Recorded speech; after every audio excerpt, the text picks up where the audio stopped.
Buenas tardes, iglesia. Le doy gracias al Señor que me permite nuevamente esta oportunidad de compartir su palabra, de ser instrumento en sus manos para traer su mensaje.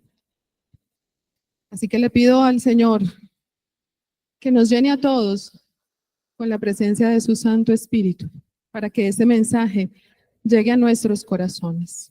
Amén. Saulo tiene un encuentro personal con Jesús. Y en el momento de que Saulo se encuentra con Jesús, su vida cambió para siempre. Experimenta ese nacimiento, ese nuevo nacimiento en Cristo Jesús y se convierte en Pablo. Es llamado Pablo. Y a partir de ese momento en que se rinde realmente a Jesús y reconoce su autoridad, su soberanía, de inmediato, su primera reacción es preguntarle al Señor, ¿qué quieres que yo haga? ¿Qué quieres que yo haga? Saulo venía de perseguir a los creyentes, tiene un encuentro verdadero, íntimo y personal con el Señor, lo reconoce y su primera expresión es, Señor, ¿qué quieres que yo haga? Esa es la decisión más importante en la vida de Pablo. Una decisión que lo llevaba a someterse, a rendirse, a obedecerle, a servirle a su Señor, a Jesús. Y es que servir a Cristo, y lo hemos visto en la vida de Pablo, no fue nada fácil. Servir a Cristo le representó realmente una vida muy dura, una vida de sufrimientos, de sacrificios, de persecuciones, de torturas. Estuvo encarcelado y finalmente la muerte. Murió por defender el evangelio, por defender la verdad. Pero aún así, viviendo todas esas circunstancias, todas esas situaciones, vimos cómo Pablo siempre se mantuvo firme. Aún en esas condiciones tan difíciles, Pablo nunca dejó de predicar, nunca dejó de evangelizar, nunca dejó de hacer discípulos. A todas las ciudades donde iba, evangelizaba, llevaba el evangelio, predicaba, iba haciendo discípulos. Claudia el sábado pasado nos contaba cómo este encuentro de Jesús con Pablo lo invita a obedecer. Ese servicio de Pablo nos invitaba a ser obedientes, a obedecer la palabra del Señor. Y realmente es que Pablo será siempre un ejemplo para nosotros los creyentes, un ejemplo a seguir, un ejemplo de servicio, de obediencia, de sacrificio, de trabajo en la obra del Señor. Pero entonces Pablo, en uno de sus encarcelamientos sale, visita nuevamente las ciudades en las que estuvo ya evangelizando, vuelve y las visita y se encuentra con algo.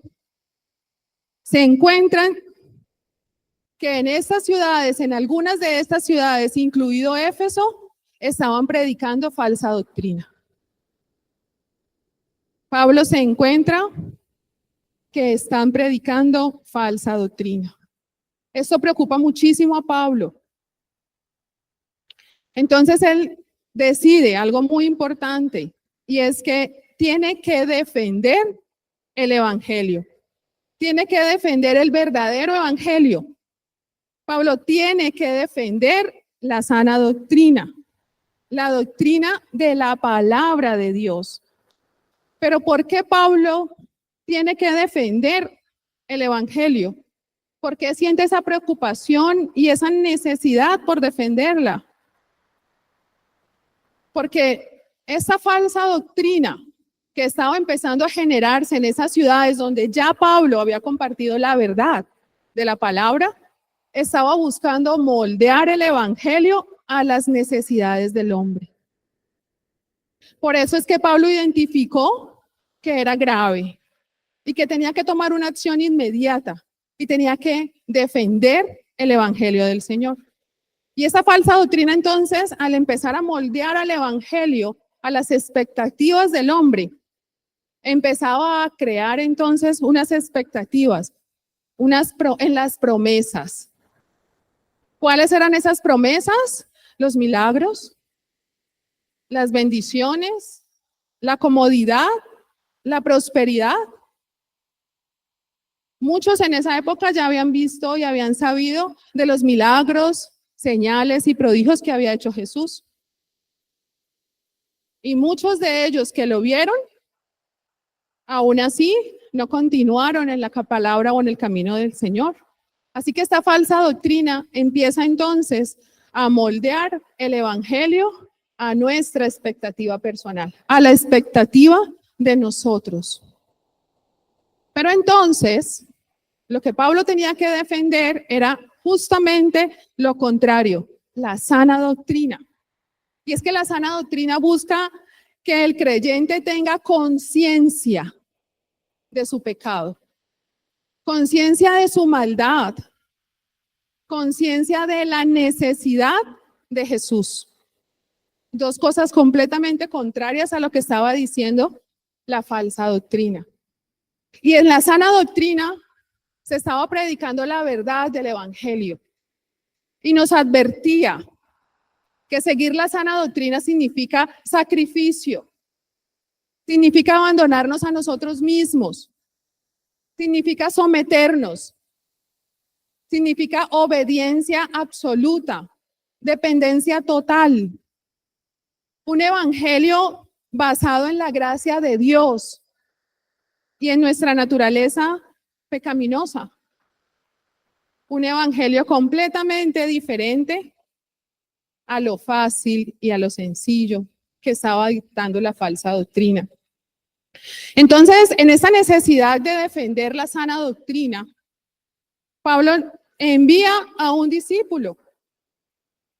Mira qué misión tan importante de ir y defender esa sana doctrina en estas ciudades como Éfeso, que estaban predicando ya una falsa doctrina. Era realmente una misión importante.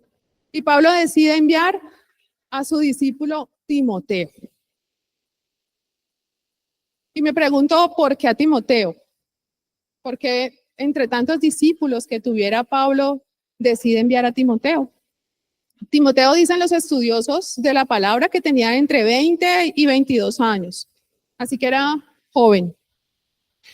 Y en el capítulo 1 de la primera carta de Pablo, lo saluda Pablo a Timoteo y le dice en su saludo algo muy especial y le dice: Timoteo, tú eres el verdadero hijo de fe.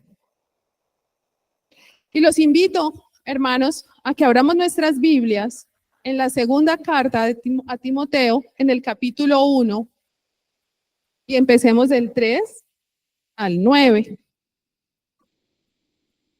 Muy bien. ¿Lo tenemos? Amén. Dice la carta: doy gracias a Dios, al cual sirvo desde mis mayores, con limpia conciencia, de que sin cesar me acuerdo de ti en mis oraciones de día y de noche, deseando verte al acordarme de tus lágrimas para llenarme de gozo, trayendo a la memoria la fe no fingida que hay en ti, trayendo a memoria la fe no fingida que hay en ti, la cual habitó primero en tu abuela Loida y en tu madre Eunice, y estoy seguro que en ti también. Por lo cual te aconsejo que avives el fuego del don de Dios que está en ti, y por la imposición de mis manos, porque no nos ha dado Dios espíritu de cobardía, sino de poder, de amor y dominio propio. Por tanto, no te avergüences de dar testimonio de nuestro Señor, ni de mí, preso suyo, sino participa de las aflicciones por el evangelio, según el poder de Dios. Mire que en esta carta Y en esta porción bíblica que acabamos de leer, vamos encontrando las razones por las que Pablo escoge a Timoteo para esta misión tan importante para la iglesia de defender la sana doctrina. Y es que primero menciona que tiene una fe no fingida. Y eso es lo más significativo de todas las características que podamos encontrar en Timoteo. Claro que también menciona que tenía los padres y sus abuelos habían influenciado en él con una fe firme y auténtica. Miren la importancia de nosotros como padres y como abuelos, compartir desde niños la palabra del Señor a nuestros hijos y a nuestros nietos, porque está realmente dando fruto. Realmente es importante, y aquí lo está mencionando Pablo especialmente, y menciona que él está influenciado por la fe de su madre y de su abuela. También entonces menciona que Timoteo se está manteniendo firme en el servicio. Dicen los estudiosos de la palabra que probablemente Timoteo lideraba una iglesia, o probablemente incluso hasta hacía labores o acciones pastorales, estaba sirviendo firmemente en el reino del Señor, en la iglesia. Pero lo más importante de esto que está mencionando Pablo en estos versículos de la palabra es que reconoce que Timoteo tiene una fe no fingida. Una fe no fingida. Entonces, si Pablo está diciéndonos que hay una fe fingida, significa entonces que hay dos escenarios. Dos escenarios. La misma fe en dos escenarios diferentes. La misma fe vivida de dos maneras diferentes. ¿Esto qué nos significa a nosotros como creyentes? Que si hay una fe fingida, hay una fe genuina. Porque es lo contrario. Lo contrario de fingido es lo genuino. Así es entonces que si los creyentes tienen una fe fingida, y Pablo lo menciona, es porque hay una fe genuina también de unos creyentes. Y eso es justamente lo que estaba dando las consecuencias que se estaba encontrando Pablo con la llegada de la falsa doctrina. La falsa doctrina estaba trayendo una falsa fe o una fe fingida. Y por eso la importancia de Pablo en defender la sana doctrina, porque la sana doctrina influenciaba al creyente a mantener una fe genuina. Esa fe genuina dada por el Señor cuando recibimos a Cristo y fuimos salvos. Esa misma fe que cambió nuestra vida y nos dio el nuevo nacimiento.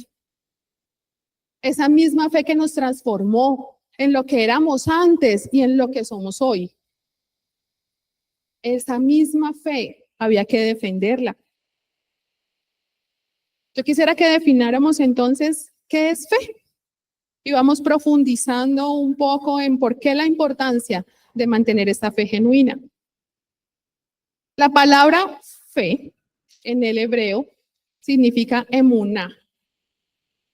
Y esta palabra nos habla de convicción, de convencimiento, de convencernos. Esta palabra nos habla de integridad, de confianza. La palabra fe también en el griego dice su raíz pistis, pistis, y significa firme persuasión, convicción basada en el oído, en escuchar y en ser persuadido. También tiene la palabra peito, que vuelve y nos recalca, persuasión del Espíritu Santo. No es cualquier persuasión, es la persuasión del Espíritu Santo. También esta palabra tiene origen peismoni, que significa ser atraído, creer, rendirnos, rendición. Y esa rendición la provoca la firme convicción, el reconocimiento total de la revelación o la verdad del Dios verdadero, del mismo Dios. Miren cómo la fe nos está llevando a una conducta inspirada por una rendición. Nos rendimos. La fe nos invita a rendirnos, a dejarnos persuadir por el Espíritu Santo, que nos está revelando al mismo Dios, que nos está persuadiendo a creer en Dios, a ser atraídos por Dios.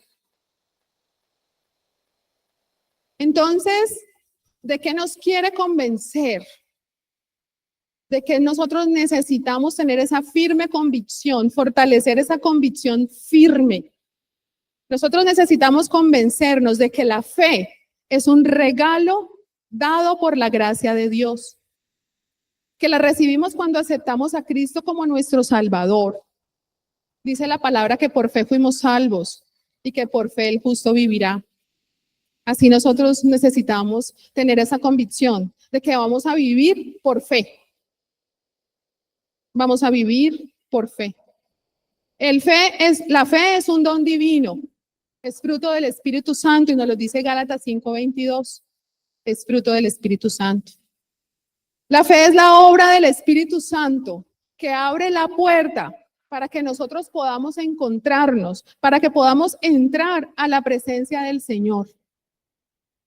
Y cuando entramos a la presencia del Señor, lo que buscamos es conocerlo más, fortalecer más nuestros lazos de cercanía, conocer sus planes, conocer sus proyectos para mi vida, renovarme, porque muchas veces entramos a la presencia del Señor fatigados, cansados, angustiados, sin fuerzas.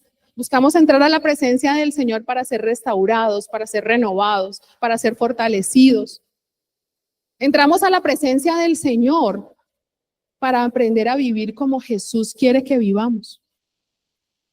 Y la fe es la llave que abre esa puerta al trono de la gracia, a la presencia del Señor. Por eso es que la fe es el medio por el que Dios se revela a sí mismo.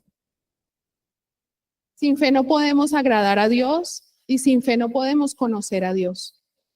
Necesitamos la fe para acercarnos al Señor. Y es esta misma fe que nos diferencia de los no creyentes. Es justamente la fe que nosotros tenemos en el Señor que nos diferencia de aquellos que no lo conocen, de los que son no creyentes. Porque la fe es convicción, porque la fe es fidelidad, es obediencia, es confianza. Y cuando nosotros vivimos bajo estos principios, tenemos una vida diferente. Somos diferentes. Dejamos una huella diferente por donde vamos. Si nosotros vivimos bajo estos principios de la fidelidad, la obediencia, la convicción y la confianza en el Señor, nosotros somos diferentes.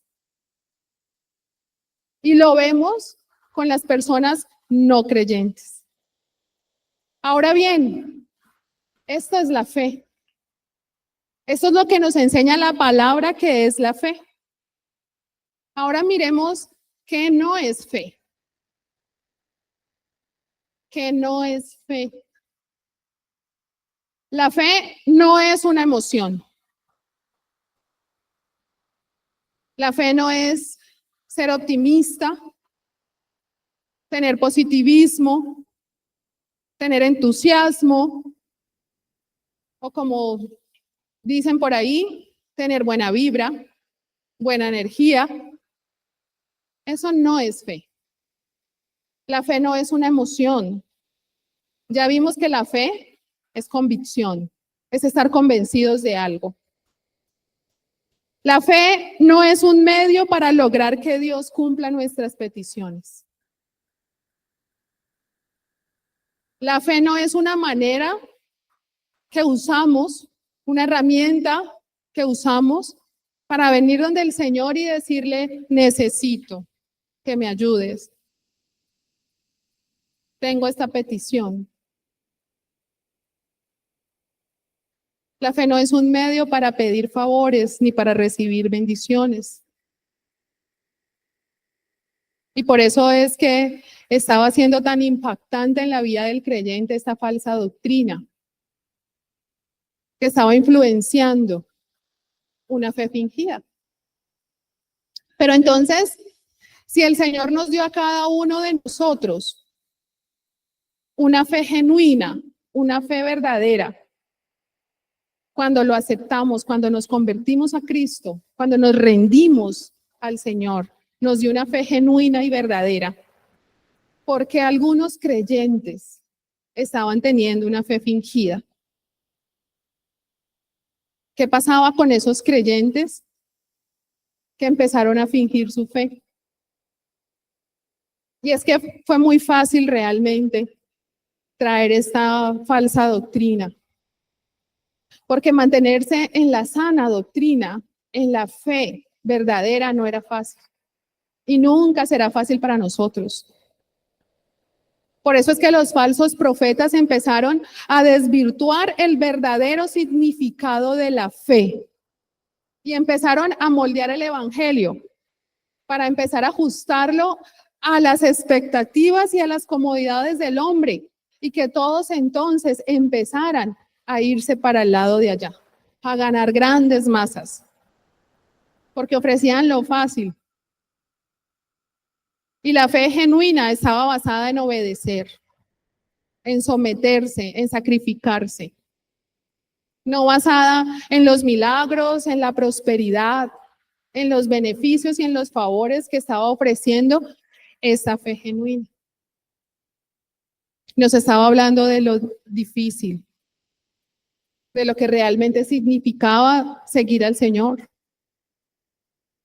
E infortunadamente nosotros como humanos en nuestra naturaleza pecaminosa siempre estamos influenciándonos más o dejándonos llevar un poco más por aquello que no nos representa tanto sacrificio, tanto trabajo, sino que de pronto sea un poco más cómodo, más fácil, que me deje más tiempo para mí, para lo que a mí me gustaría.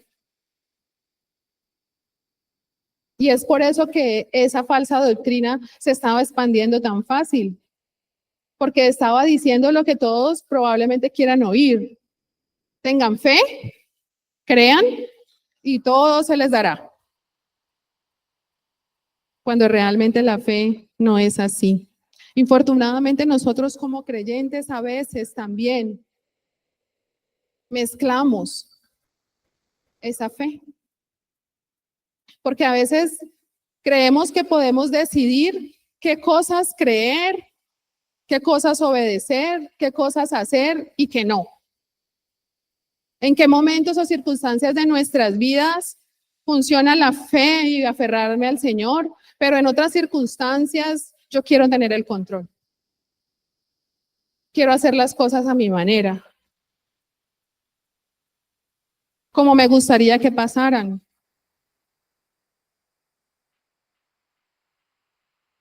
Yo les quiero preguntar, hermanos, ¿cómo deseas vivir tu fe? ¿Cómo estás viviendo tu fe?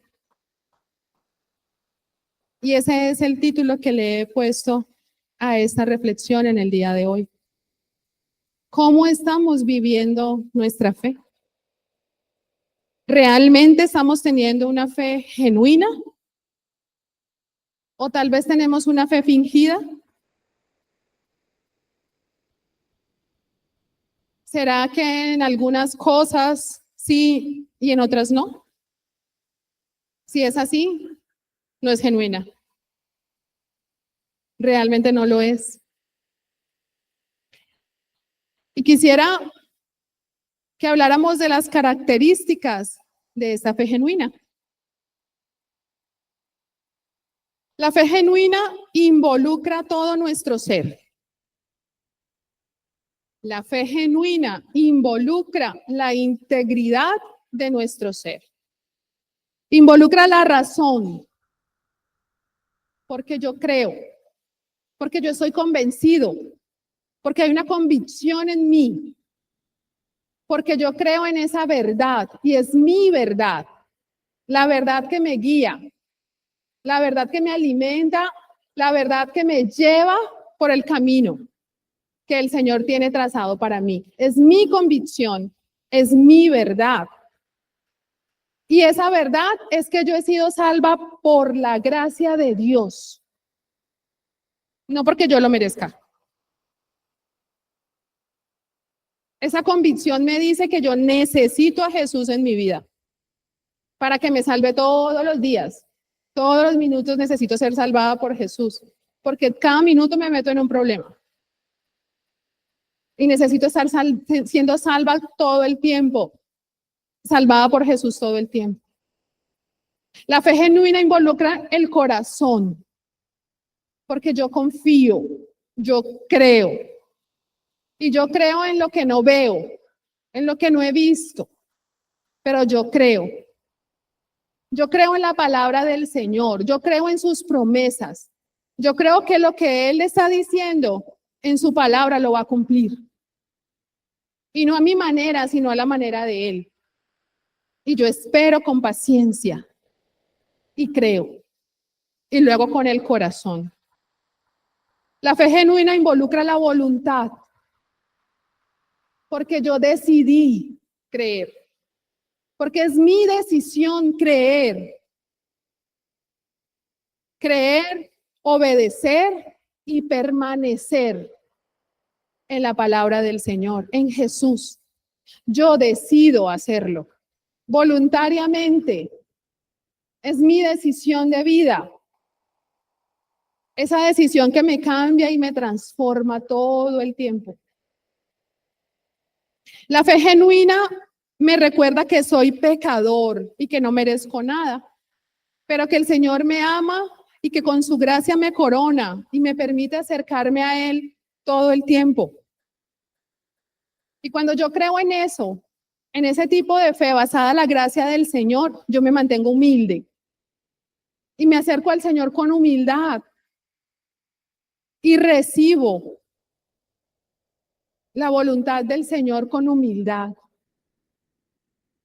Con humildad. Y me cuido de la soberbia, porque muchos de nosotros los creyentes caemos en esa soberbia de creer que nosotros merecemos esto o aquello porque vamos a la iglesia o porque cumplimos algunos mandamientos del Señor, porque ofrendamos y diezmamos, porque servimos. Y probablemente caemos en esa soberbia de creer que el Señor debería de cumplir lo que pido porque yo me lo merezco. Trabajo mucho para el Señor, yo me lo merezco. Realmente no. La fe genuina me recuerda todo el tiempo que soy pecador, que mi naturaleza es pecadora y que no lo merezco y me mantengo en humildad. La fe genuina da evidencias, produce buenas obras. Y esas evidencias y esas buenas obras son las que nos transforman a nosotros como ser humano, que transforman nuestra vida.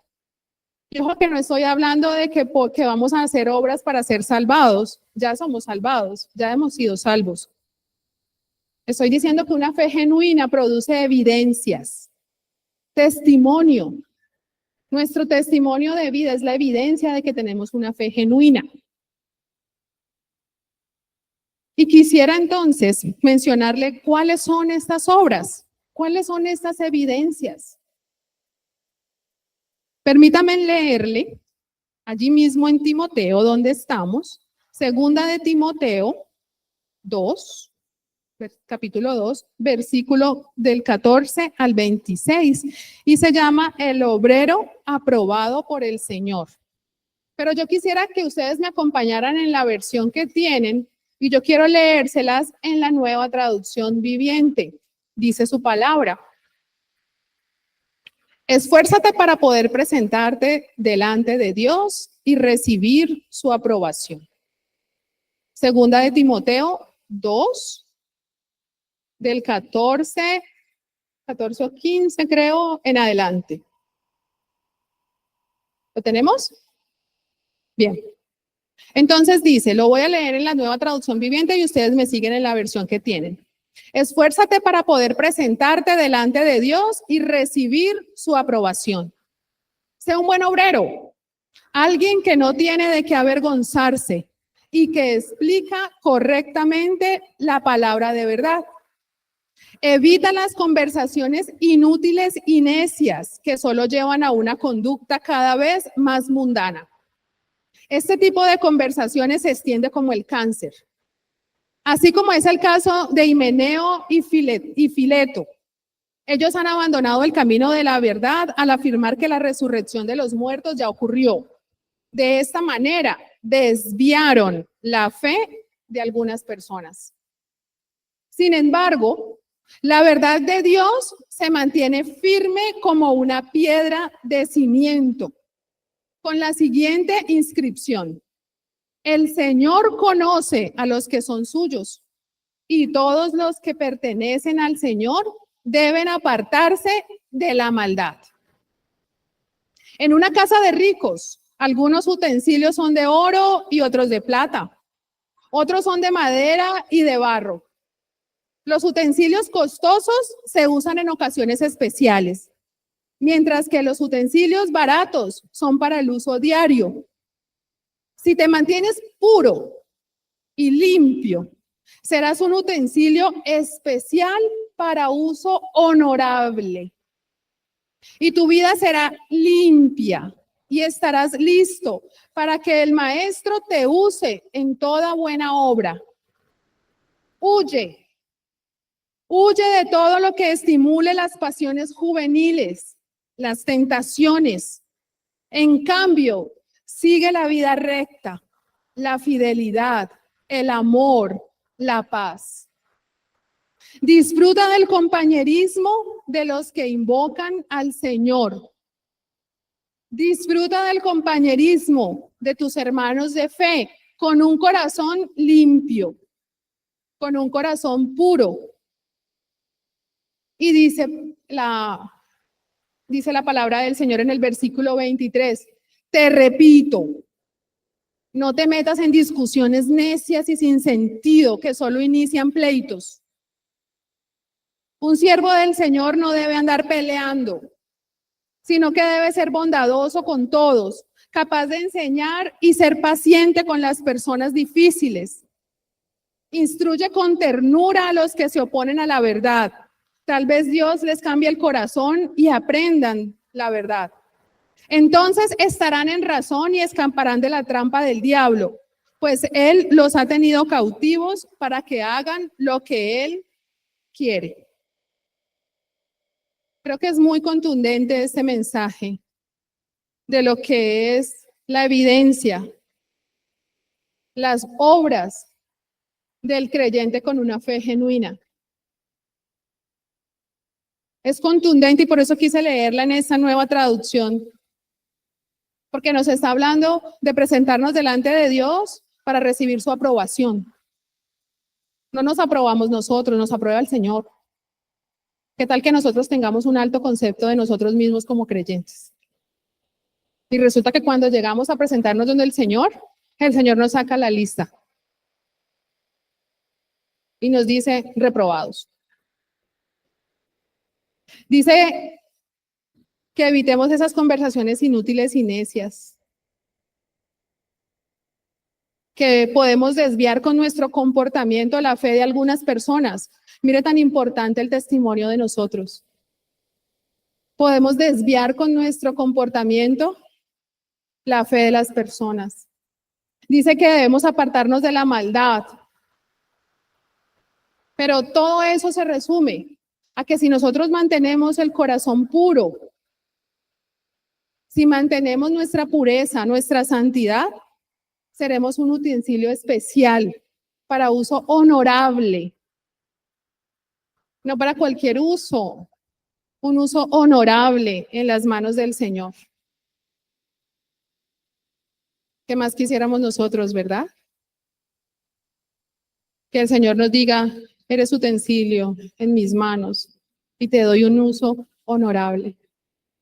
Que así sean nuestras vidas, hermanos. Miremos entonces cómo esa fe genuina nos dice que las características más importantes son la obediencia, permanecer, la fidelidad. llevar la palabra del Señor, evangelizar incluso con nuestro testimonio, con nuestro comportamiento, no solamente con la palabra del Señor. Que evangelicemos con nuestro comportamiento, que nos mantengamos en pureza moral, en santidad y que vivamos en fraternidad con un corazón puro realmente. Entonces, ya conocimos cuáles son las características de una fe genuina. Ahora también entonces conozcamos cuáles son esas características de una fe fingida. ¿Qué nos influencia esa falsa doctrina? ¿Qué es fingir? Fingir es vivir de apariencias. Es disimular, es simular, es hacer creer lo que no es verdad. La fe fingida, entonces, es vivir de una apariencia. Es hacer creerle a los demás algo que realmente no está pasando conmigo, que no es verdad. La fe fingida es estéril. Eso significa que no da frutos.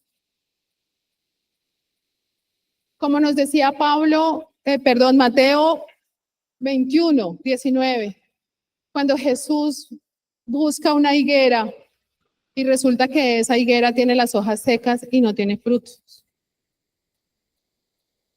Jesús fue a buscar la higuera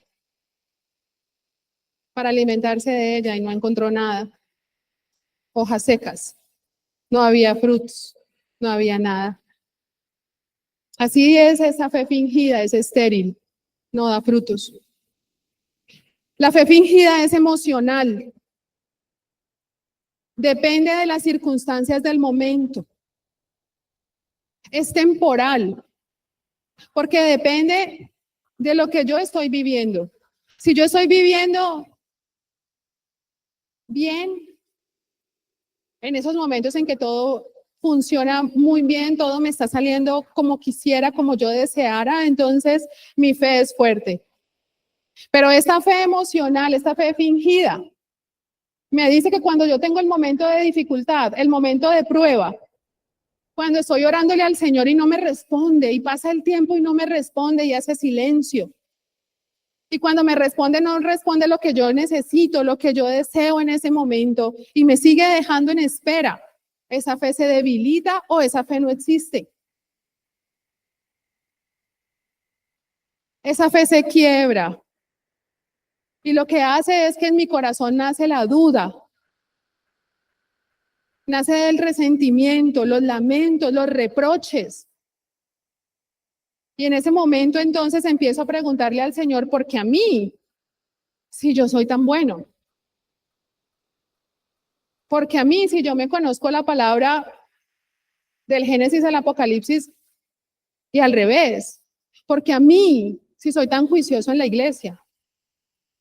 Y empezamos a recordarle al Señor todos esos motivos que tenemos para merecer lo que necesitamos que el Señor haga.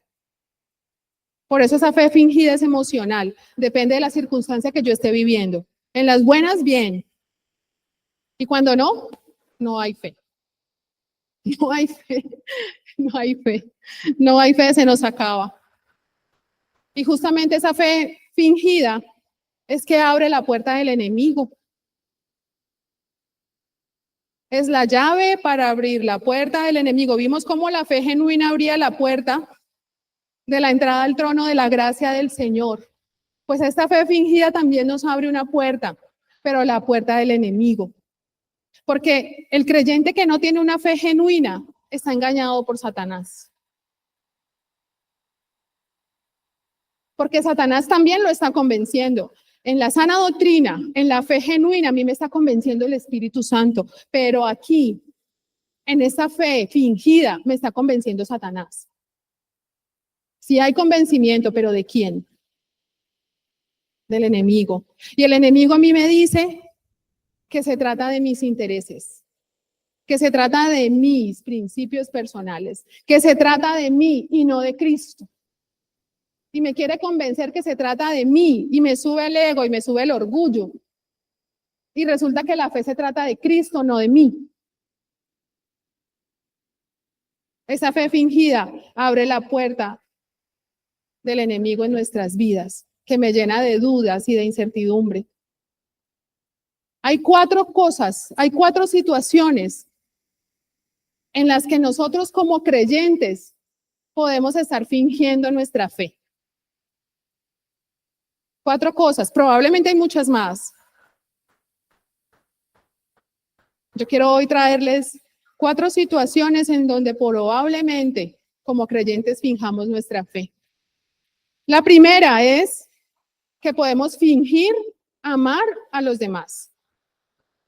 Podemos fingir amar al prójimo, como nos manda el mandamiento del Señor. Primera de Pedro 1:22 nos dice, permítanme leerles, dice, habiendo purificado nuestras almas por la obediencia a la verdad, mediante el Espíritu, para el amor fraternal no fingido, amaos unos a otros entrañablemente, con un corazón puro.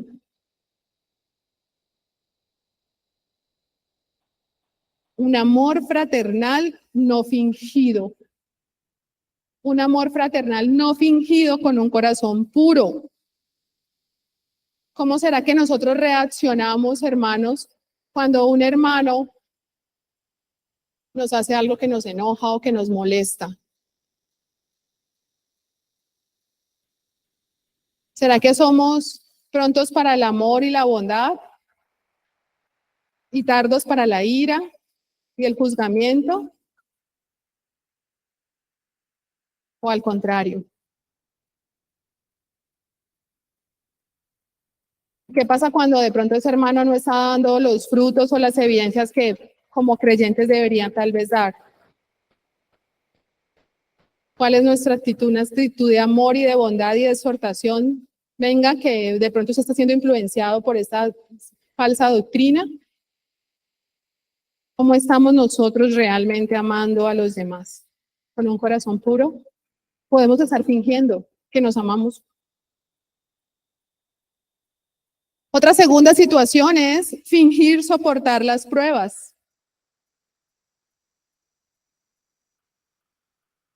Nosotros podemos hablarnos entre nosotros, entre la iglesia, entre los grupos de oración que tenemos, entre los amigos y cercanos que tenemos, que estamos pasando una dificultad, que estamos pasando la prueba, pero que nos estamos llenando de fe, de confianza y oramos.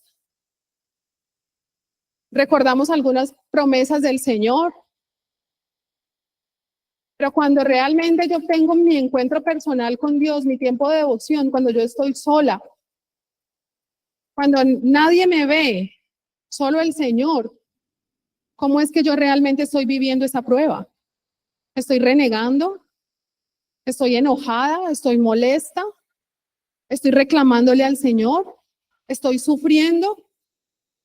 ¿Estoy perdiendo la esperanza? ¿Cómo estoy viviendo realmente esa prueba? Solamente lo sabemos nosotros y el Señor. Y podemos estar fingiendo ante los demás que estamos teniendo fe, que estamos soportando, que nos estamos llenando de esperanza. Y realmente no será así porque estamos sufriendo, porque estamos renegando sin esperanza, porque estamos enojados con el Señor. Una tercera situación también es fingir ofrendar a Dios. Fingir que ofrendamos al Señor. Marcos 12:41 nos habla de la ofrenda de la viuda. Marcos 12:41. Y dice,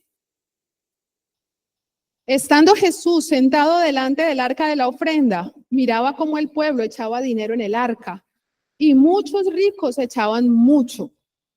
Vino una viuda pobre y echó 2 blancas, o sea, un cuadrante. Algo pequeño, muy poco, casi que insignificante. Entonces, llamando a sus discípulos, Jesús les dijo, de cierto os digo que esta viuda pobre echó más que todos los que han echado en el arca. Porque todos han echado de lo que les sobra, Pero esta viuda de su pobreza echó lo que tenía, todo su sustento. Se quedó sin nada. Y mire que Jesús les dice, esta viuda pobre echó más que todos. Y todas esas personas ricas, imagínense en cuánto dinero estaban echando. Pero esta viuda hizo algo muy importante y lo vio el Señor. Y por eso llamó a sus discípulos a decirles, seguramente para el resto de las personas, la ofrenda de la viuda fue insignificante, pero para Jesús no fue así. Porque Jesús estaba viendo y estaba valorando la devoción genuina que tenía esta viuda pobre al ofrendar todo lo que tenía. Seguramente esas pocas monedas las necesitaba, pero las estaba ofrendando al Señor. Y por eso es que Jesús afirma que esa viuda pobre echó más que todos, porque Jesús estaba viendo la verdadera intención de su corazón y no estaba viendo la cantidad del dinero. Lo que Jesús está buscando de nosotros los creyentes es que tengamos un corazón con fe genuina, un corazón sincero, un corazón devoto, que ofrendemos voluntariamente y no por obligación. Pero no estoy hablando solo del dinero, de la ofrenda material. Estoy hablando de la ofrenda más importante para el Señor, que es nuestro corazón, que es nuestra vida. Es rendirnos primero con el corazón, con fe y con confianza en el Señor, con un amor verdadero por el Señor, dando lo mejor de nosotros con generosidad. Ofrendar también nuestro sacrificio, nuestra abnegación. Debemos ofrendarle al Señor lo mejor de nosotros y ofrendarlos en medio de todas las situaciones en las que enfrentemos. Cuando tenemos mucho dinero y cuando no tenemos nada. Cuando estamos pasando por los mejores momentos y cuando estamos pasando por los peores, ofrendar nuestro corazón. No solamente cuando estamos agradecidos porque todo está funcionando muy bien, sino cuando estamos tristes porque estamos pasando una necesidad o una angustia. La viuda dio todo su sustento, no dio lo que le sobraba, dio todo lo que tenía. Y eso es lo que el Señor espera de nosotros, que vivamos de esa manera, de esa devoción. Y por último, nosotros podemos fingir tener fe genuina. Podemos fingir que tenemos fe. Y 2 Corintios 13:5, permítanme leerlos, dice, examinaos a vosotros mismos si estáis en la fe. Probaos a vosotros mismos, o no os conocéis a vosotros mismos, que Jesucristo está en vosotros, a menos que estéis reprobados. ¿Somos obreros aprobados o reprobados? Jesucristo está en vosotros, a menos que estéis reprobados. Fe genuina aprobada, fe fingida reprobados.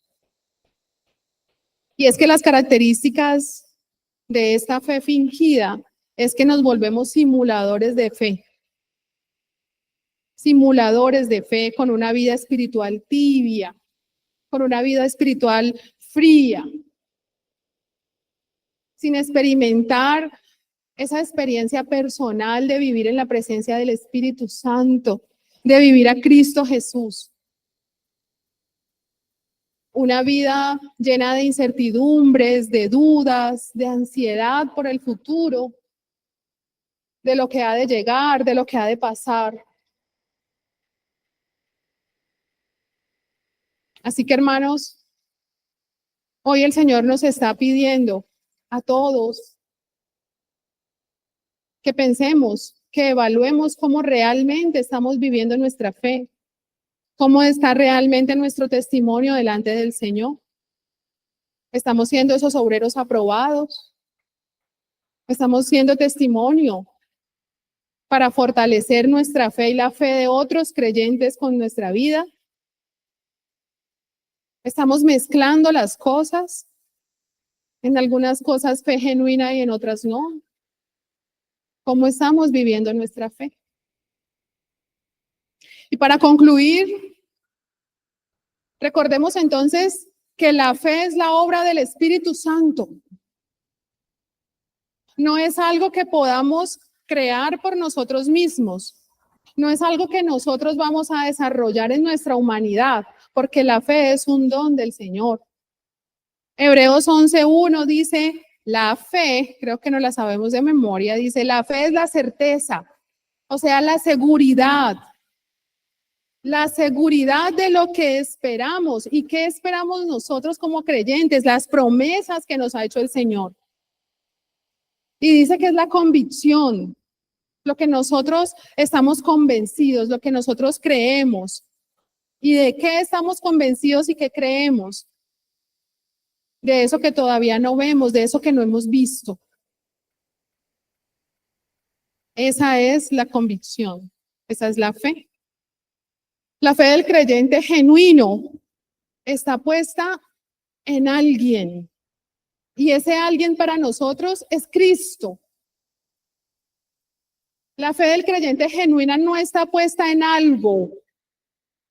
No está puesta en ese algo que es la bendición, el favor, la respuesta, mi expectativa, mi necesidad. La fe genuina está puesta en alguien y ese alguien para nosotros es Cristo Jesús.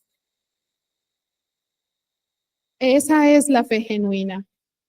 Muchos pueden decir que están viviendo una fe en Dios, pero realmente pocos están viviendo la fe genuina y verdadera en Dios.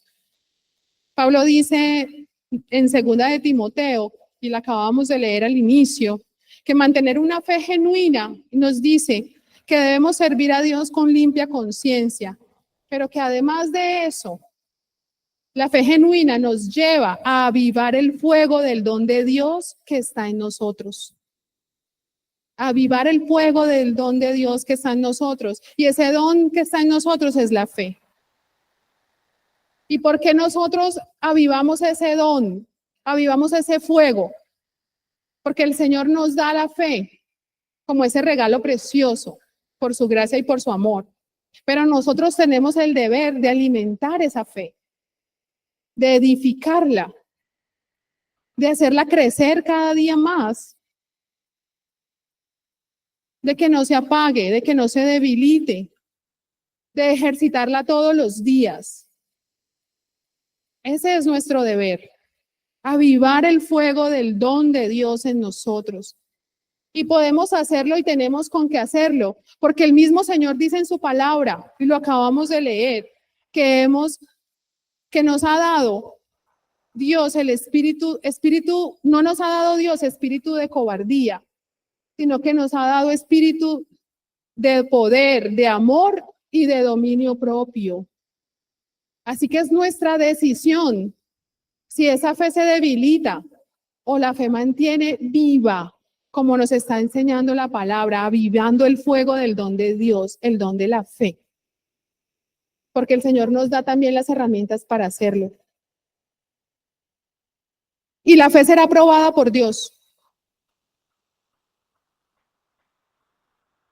El Señor va a aprobar nuestra fe. No basta con decir tengo fe.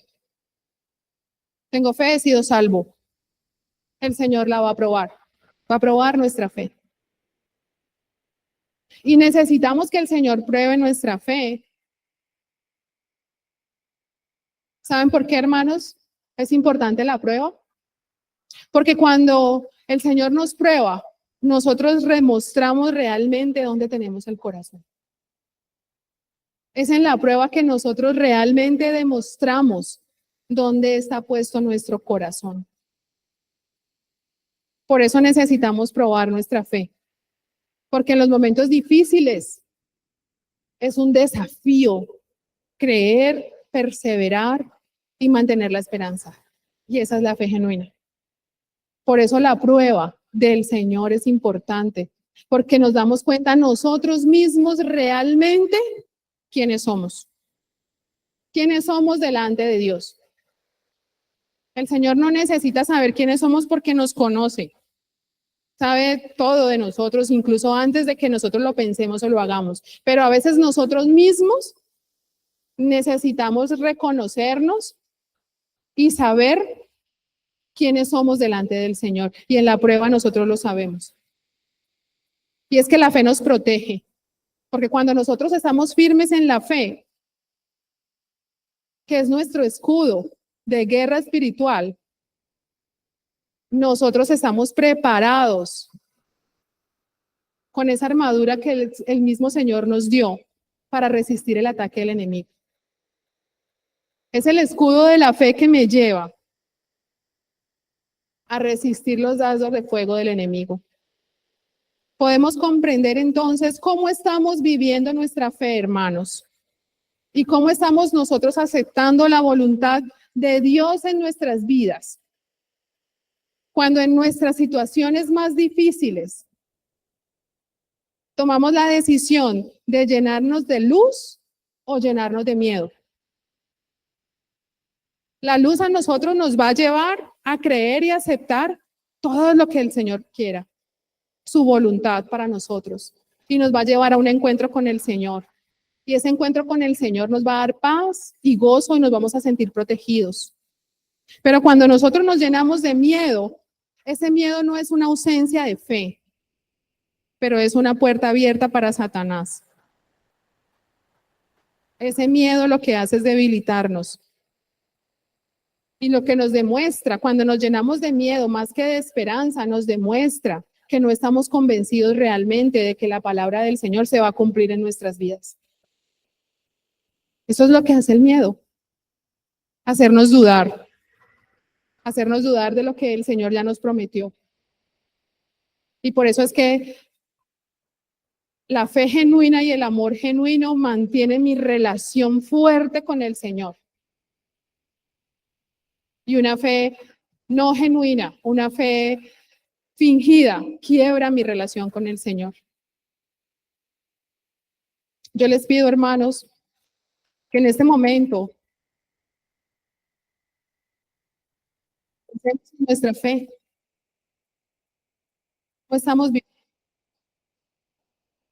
en que la fe nace en el momento en que nosotros nos rendimos absolutamente al Señor. Y que creerle al Señor no es fácil. No es fácil cuando el mundo nos está diciendo tantas cosas. Cuando a veces nos llenamos de religiosidad. Cuando en la misma iglesia a veces incluso se cambia el significado de la palabra del Señor. Es muy difícil mantenernos en esa fe genuina.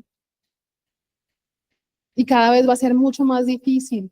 Pero el desafío de nosotros, la fidelidad de nosotros con el Señor es luchar para permanecer. Por eso es más sencillo que nosotros nos edifiquemos creyendo y estar convencidos, creer con convencimiento, obedecer sin cuestionar al Señor y alimentarnos del amor y la bondad de Dios. Es más fácil para nosotros, es más sencillo para nosotros luchar por mantener una fe genuina si no cuestionamos al Señor. Jeremías 31:33b dice el Señor: pondré mis instrucciones en lo más profundo de ellos y les escribiré en su corazón. Y yo seré su Dios y ellos serán mi pueblo. Por eso, hermano, hoy le pido al Señor que cuide nuestra fe, que nos enseñe a alimentar nuestra fe, a edificarla, que con su perfecto amor y su bondad nos limpie y nos purifique y que madure nuestra convicción para permanecer en Él sin importar las circunstancias. Que mi vida sea testimonio para otras personas de una fe genuina y que no importa si las dificultades llegan a mi vida, yo lucharé. Lucharemos todos, hermanos, por permanecer los firmes en la palabra del Señor. Que el Señor los bendiga y que nos enseñe a mantener una fe firme en todo momento. Amén.